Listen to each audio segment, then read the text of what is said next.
Chapter 23 समष्टि के कल्याण के लिए किए हुए कर्म।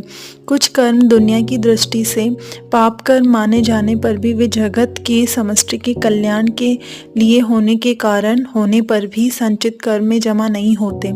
झूठ बोलना पाप माना जाता है। झूठ बोलने के लिए किसी को कहा जाए या प्रेरणा दी जाए तो भी उतना ही पाप माना जाता है। फिर भी खुद भगवान श्री कृष्ण ने युधिष्ठिर जैसे धर्म राजा को झूठ बोलने की प्रेरणा दी और नरो व कुंजरो व ऐसा कहकर धर्मराज युधिष्ठिर युद्ध में अश्वत्थामा मारा गया ऐसा झूठ बोले। इसमें श्री कृष्ण का कोई निजी स्वार्थ नहीं था। पांडव की जीत हो जाए तो उसमें उनको कोई हिस्सा या कमीशन मिलने वाला नहीं था, किंतु युधिष्ठिर यदि इतना झूठ न बोलते तो द्रोणाचार्य का मारा जाना कठिन था और समष्टि के कल्याण के लिए आतताई दुष्ट जीवों के संहार के लिए खेले जाने वाले धर्म युद्ध में पांडव जीत नहीं सकते थे। युधिष्ठिर को थोड़ा झूठ बोलने से नुकसान हुआ, उनके सत्यवादिता के व्रत में थोड़ा फीकापन आया, किंतु एक आदमी के नुकसान होने पर भी अगर समष्टि का कल्याण हो तो उसके लिए झूठ बोलने की प्रेरणा करने वाले श्री कृष्ण उस पाप कर्म के प्रणेता होने पर भी उनको उस पाप कर्म का फल नहीं भोगना पड़ा। इसलिए वह कर्म संचित में जमा होकर उनके पूर्व जन्म का कारण नहीं बन सका। श्री कृष्ण ने अपने जीवन काल में चोरी की है, माखन चोर के नाम से प्रसिद्ध है।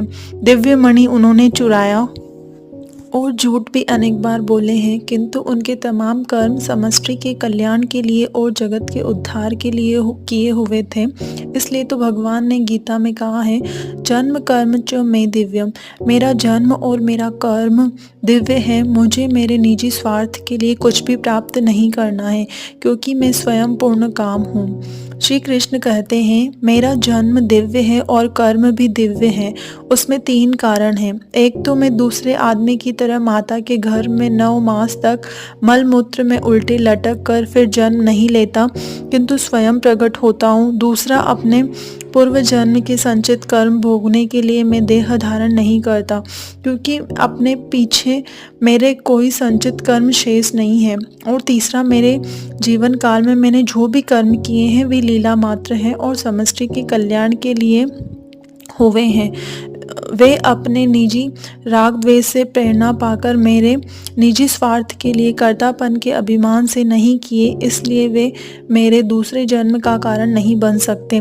मैं अपनी इच्छा के मुताबिक जहाँ जब जैसे देह की आवश्यकता होती है वैसे ही देह धारण करता हूँ। निज इच्छा निर्मित तनु, ऐसा तुलसीदास जी वर्णन करते हैं। जगत के महापुरुष रामकृष्ण परमहंस, स्वामी राम तीर्थ, विवेकानंद, महात्मा गांधी, जीसस क्राइस्ट, मोहम्मद पैगंबर आदि ने अपने जीवन काल में केवल समष्टि के कल्याण के लिए कर्म किए हैं, उसी से वे मुक्त माने गए हैं।